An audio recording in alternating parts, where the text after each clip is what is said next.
Do you want to know how to pass the interview in McKinsey, BCG and Bain? Follow this video and find it out. Welcome back to the channel, and in this video we are gonna talk to you how to pass the interview in McKinsey, BCG and Bain. And we are gonna do that by looking at three important points.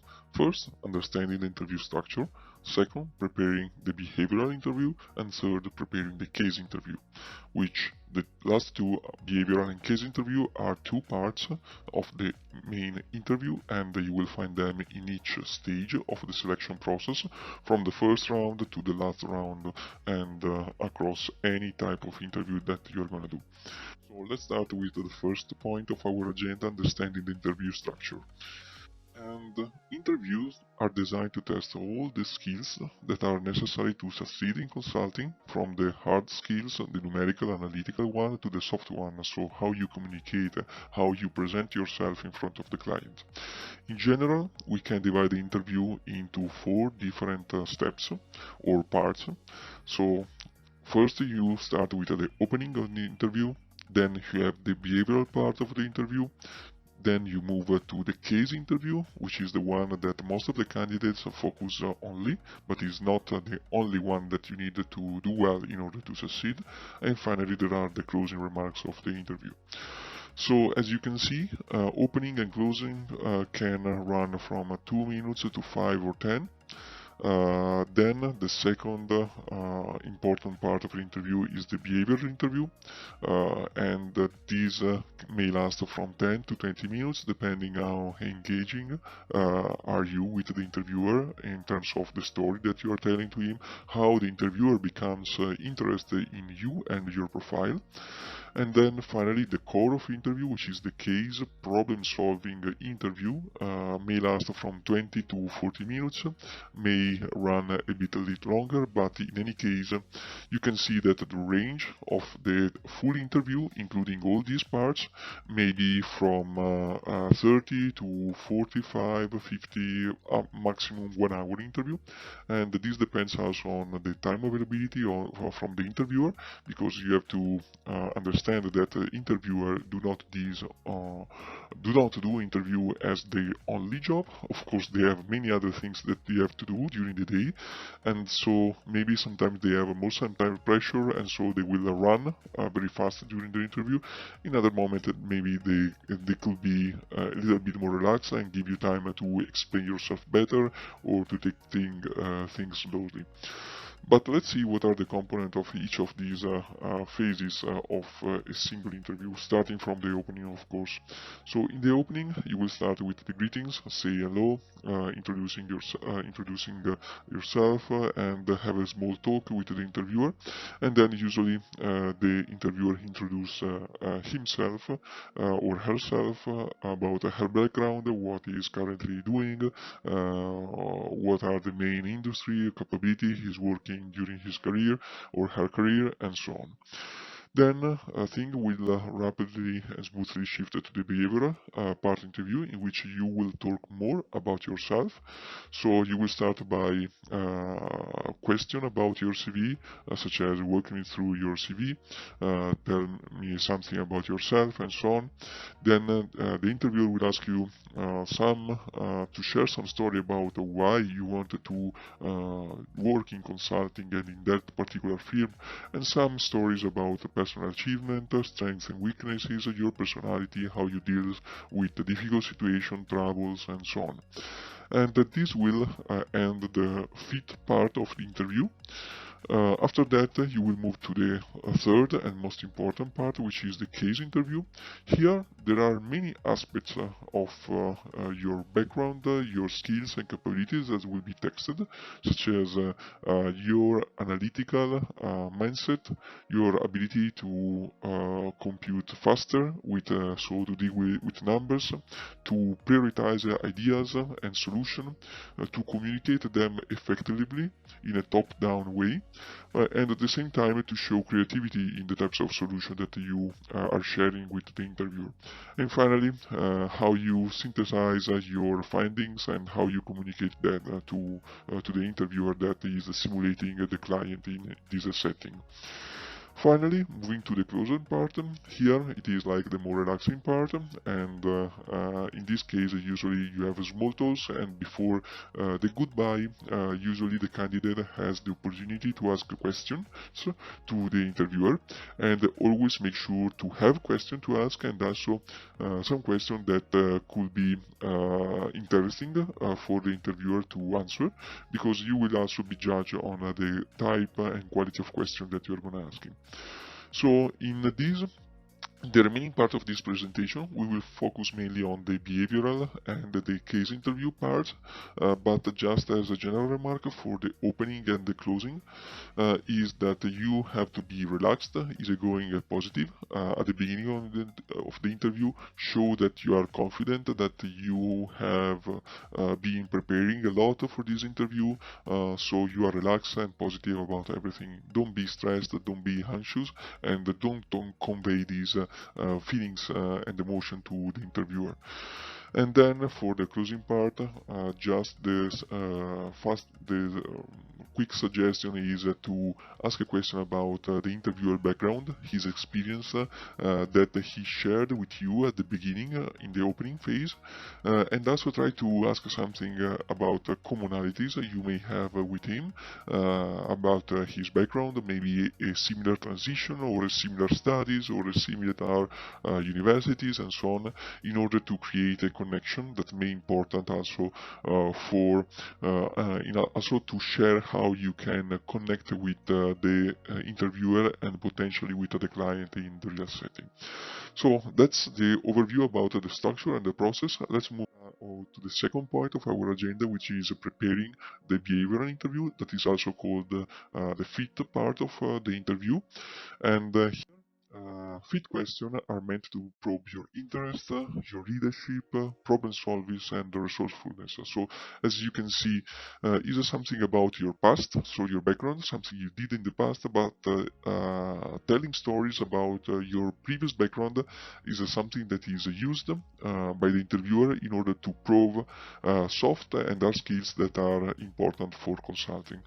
And we can have a look at what are the main theme, what are the core inquiries behind the main theme that the interviewer is trying to probe, and finally what are some sample questions that may be used in order to explore some of these themes.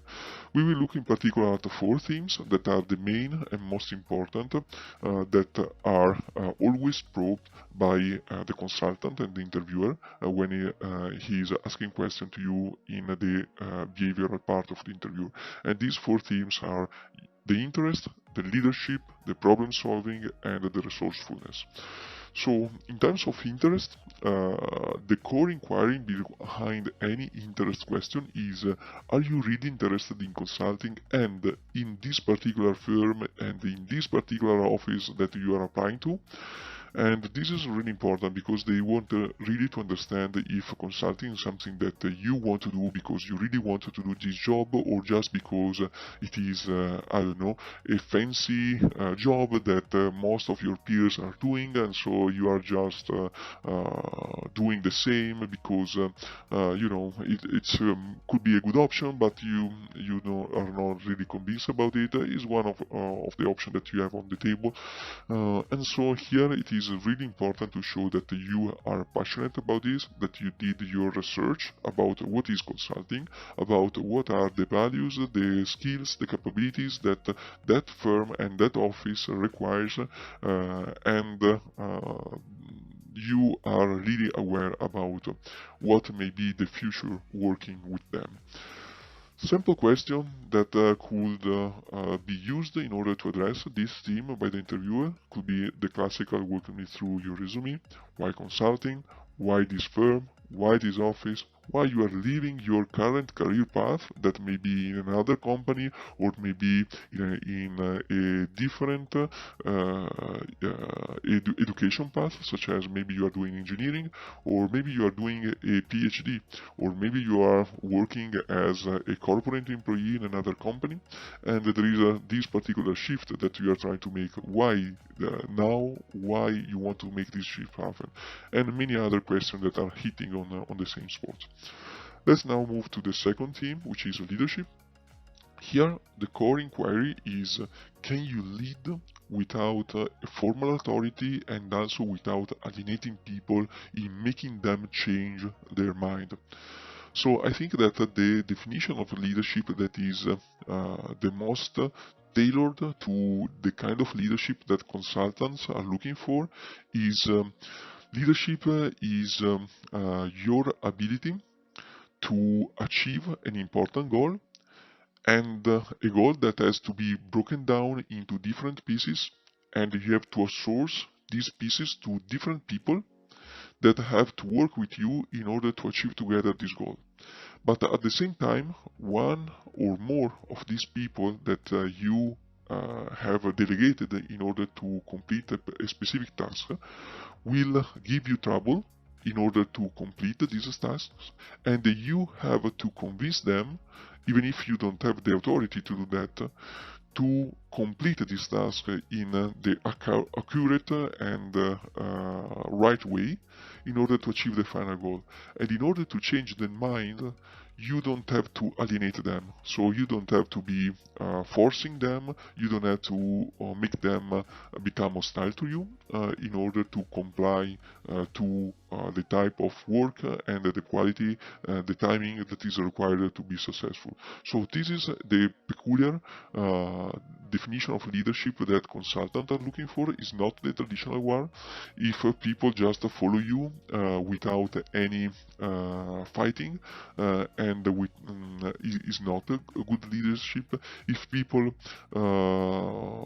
follow you just because you are forcing them to do that, but at the same time you alienated them, that is not the leadership that consultants are looking for.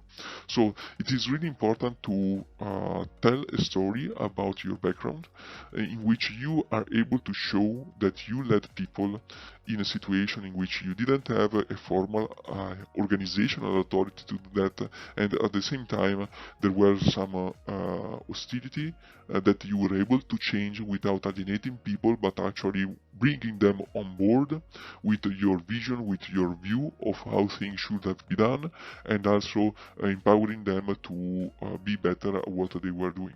So this is really important to show. And simple question that may hit at these at probing these leadership characteristics are: what is your biggest achievement? What is the most important thing that you have done during your life, during your time in that company or during the school? And here, when the consultant do think about the biggest thing, is something that should always be around the leadership, and something that you should think about a leadership achievement that you did in your life, because leadership is probably the most important soft skill that you need to have. And so if they ask you about something very important, you should always reply with something that has leadership as a main topic of that answer. Other similar question could be: tell me about an argument you had with a peer supervisor and how you dealt with it. And here in this type of question, they are really looking for how you can deal with hostility without alienating people. So this is very important. Another sample question could be: tell me a story and experience you had in that particular setting or in that particular situation. And also in this case, it's important if you don't know what type of topic they are trying to assess, to stick to a leadership story, because most of the time this is the skills that they are looking for when asking a fit question. Let's move now to the problem solving theme. Here, the core inquiry is to understand how smart you are, how analytical you are in dealing with the issues and problems, and how creative you can be into thinking about out-of-the-box solution and so on. Typical question of these are what have you done in your previous job and role? Can you tell me something about what was your job like in the past, or what have you done at university, and so on. And also could be a question that directly addresses some of the smartest thing that you have ever done in your life, or also what is your biggest failure, because they want to understand what you learned from that failure, how you dealt with that failure, and what was the skill that you learned from that experience.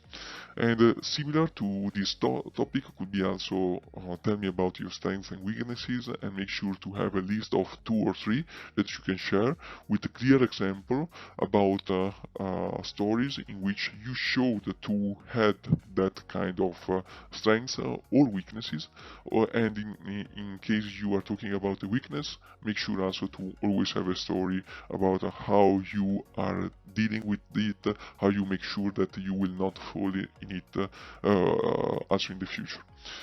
Moving to the fourth theme, which is resourcefulness. Here, the interviewer wants to probe if you can get things done, overcoming roadblocks or any obstacles that you may find along the way, because this is usually something that happens during consulting life, and so this is something that you should be prepared for. And here typical questions are: tell me how you did some complex things that you wrote in your CV, and they really wanted to understand how you dealt with usually complex situation, and how you overcame some difficult situation, and how you found all the resources that were necessary to be successful in that moment of your life. That may be some technical skills that you needed to acquire, or most of the time some people that you needed to get on board in order for you to achieve something important for you. And that's it as the main topic that are asked during the fit question. So we will explore them with more detail, how to answer each of these questions in the future. But let's now move to the third part of our agenda, which is the part that maybe you will be more interested in, the case interview part. But first of all, I would just ask you to help this channel to grow by liking this video if you think that the content is something that is useful for you. Subscribe to the channel and activate the bell to get a notification about the future content that will be posted here. And comment if you think that this content has been useful for you, and if you wanted to explore more of these, if you have any suggestion about the topic that we may address in the future. And finally, remember to share this content with other people that may be interested in, so they can become more aware about the management consulting interviewing process, and also they may become peers for you, to practice for you in the future. So this is maybe very beneficial to you. Let's now go back to our agenda and the third and last point of today's presentation. So here we wanted to understand how to prepare for the case interview. Successful candidate on average prepares an average of 50 mock cases, and this is very important. And in order to you to understand how to prepare for the full case interview process, is important for us to break down these in 2 steps. First, what you need to learn, and second, how you need to practice in order to be successful in this process. In terms of learning material, I wanted to address this topic by looking at 6 different building blocks of all the skills that you need to master in order to be successful into the case interview part of the full interview. And these 6 building blocks are: first, estimation; second, brainstorming; third, communication; fourth, math; fifth, exhibit analysis; and finally, the 6th building blocks is business sense. As you can see, some of them are more techniques, more technical tools that you will use as part of your toolkit to address a different part of the interview. Other are general, that are important for you not only in the case interview part of the interview, but also in any moment of the interview process and of the consulting daily working life to be successful. First of all, communication, of course, but also business sense. And these are really important because consulting today is not only being analytical, but most of it, as you can imagine, is a soft skill, how you convey your message or how you add the non-analytical judgment to the analytical part of your analysis to come out with insights that go beyond what is the typical problem-solving analytical framework that a person may apply. And so let's explore deeper each of these building blocks. So estimation is also called market sizing or guess estimate, when there is no market behind but is just a random problem solving exercise about try to understand what could be the size of any particular not related market topic. This is also called back of the envelope calculation because it's something that is done very quickly and roughly to give an idea about what is the size of the problem and to understand if that part should be prioritized compared to others or not. Moving to brainstorming, the second building block here. Brainstorming is basically the basis of any analytical approach to any single problem. That could be a business problem, but also a personal problem or any type of issue that you may face. And it's really important that brainstorming is at it is at the core of all what is called as structuring or building a framework or lay out a structure in order to address a problem. So if you really master brainstorming, you don't need to memorize any framework, you don't need to memorize any structure, and you will always be structured in the way you communicate things, in the way you address problem. So it's really important. Brainstorming is probably one of the most important skills that you need to master, and it is an essential building blocks of any cases that you will do during a live practice. Moving to communication, here communication has to be top-down, and the so-called executive, C-level or top management communication, in which you lay out first the solution and then the supporting bullet points for that solution. And this is really important, has to be crisp and to the point in order to deliver what are your insights or your solution in the most effective and compelling way. Then math, of course.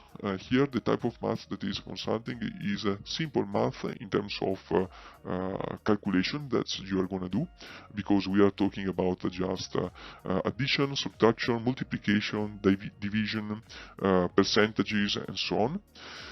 It has to be done in a fast but accurate way, so make sure to practice this on a daily basis in every moment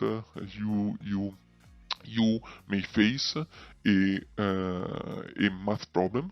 Avoid using your smartphone to the calculator to do math, but be quickly to practice in a daily basis, to use your mind in order to be numerical and to take any opportunity to do mental math in your head in a fast and approximate way.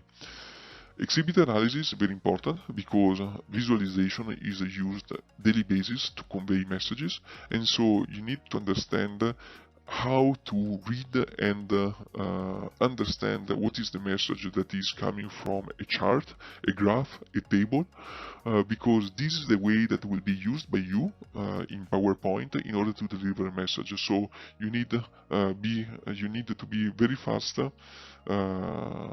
in order to get the insight from an exhibit, because at the same time you will need to create an exhibit from scratch to deliver a similar insight. So that is really important to master. And finally, business sense, as we said, is like very important, because consulting, especially today, is giving an answer when there is no a mathematical clear binary solution to a problem, but is trying to find an order into something that is really complex and complicated, and that cannot have a single mathematical answer. And so it is really important to use your judgment and your interpretation of the results, the solution, the numerical analysis, to give the solution an insight that is not the simple analytical answer to any problem. So we will talk about how to build business sense, how to use your judgment into the analysis, and so on. Let's now move to the second important part. Once you know that these are the building blocks you need to learn, how you can master these blocks. And here basically there are 3 steps that you can do. First is do the so-called individual drills, practice by yourself. Second, peer interviews with other candidates, and finally coach interviews with people who are expert in this matter. As mentioned, individual drills is like taking time by yourself alone to study the materials that we are going to share here, and try to apply them by yourself, focusing individually on each of these individual blocks, and try to master them individually before putting them all together into a full case session. This implies, for instance, just do estimation drills, just do brainstorming drills, try to break down a problem, to brainstorm it, to structuring it away, practicing, for instance, math or exhibit analysis on a daily basis, and also how you communicate the results that you get from your chart analysis or your mathematical equation, and so on. Peer interviews is the second step. Once you feel confident that you master each of these building blocks, you can move now to doing a mock interview with other candidates. There are many exchange platforms online that you can use to find the people that are interested in consulting and that are practicing the same way. They are really important, and because they will help you to master the pace of the interview, and also to master the fact that you have to deal with an interviewer that has the information, but will give you the information to you only if you ask for it, and only if you ask in the right moment, in the proper way, and so on. So this kind of interaction is really important for you to master, and will be the core of your ability to perform well during the interview and the interview section. At the same time, practicing with consulting candidates, with people that are preparing for you, may be not the best practice, because sometimes you find candidates that didn't prepare well as interviewer, and so they cannot give you a real experience. At the same time, when they give you feedback or they help you during the case interview, they may not so aware about the consulting standards for interview a candidate. So maybe they will give you feedback that is not accurate, and that is not a good feedback for you to learn and to grow. So good practices with your peers on the same level, on the same boat, is good to master some skills and to practice, but at the same time the type of insight, feedbacks and so on that you can get may not be the best one, because it's like a blinding people that is helping another blind people to find her way. They don't actually know what is consulting in reality, and so the kind of feedback that they can give you, even if it's like their best effort, may not be accurate. And this is the reason why it is important to also have coach interviews with people who are currently consultant or who were former consultant, because they actually know what is consulting about, and they can give you good insights. And in this case, it is important to build your network of consultants if you want to use them in order to give you accurate feedback. At the same time, if you don't know anyone in consulting, you don't have any friends in this problem, you can hire some people that are doing it, but make sure to find people who actually work in consulting, who are knowledgeable about this topic, and ideally people who actually were interviewer when they were working or while they are working as a consultant in one of these top 3 firms. So it is important to have this. Ideally, you should have like one coach interview every 5 peer interview, in order to make sure that you will not develop bad practice while practicing with your peer. Before this will be a normal practice for you. So make sure to have a real, correct, and genuine feedback from a coach interview before practicing too much with a peer, and have some bad habits established in your normal interview process, because this is something that could be detrimental in the long term. Okay, so that's it.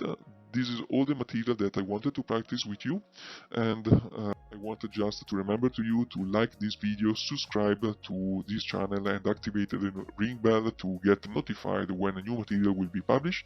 Comment this if you find it useful, and if you wanted to have more explanation about some topic, or if you wanted to ask for a different topic to be addressed in the future video. And remember also to share this to any of your peers that you may think that could be interested into this topic.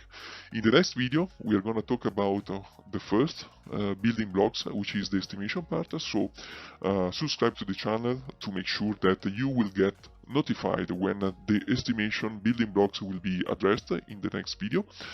And at the same time, I want just to address this as a final point.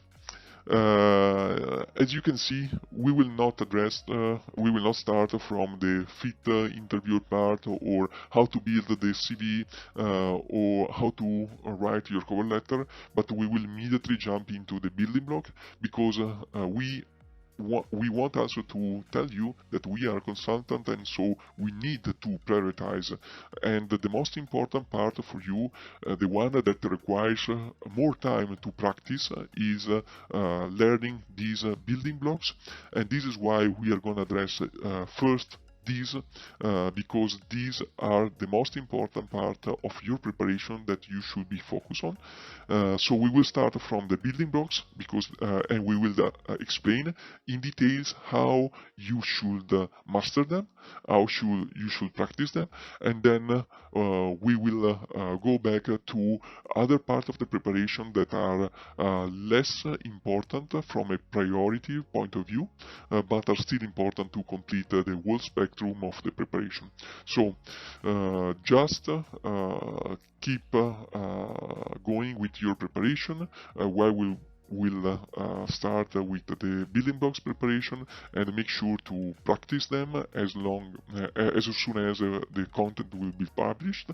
And don't be afraid that also the other part of the preparation material will be delivered to you in the future, and you will be able to catch up later. So thank you for your attention, and see you very soon to the next video.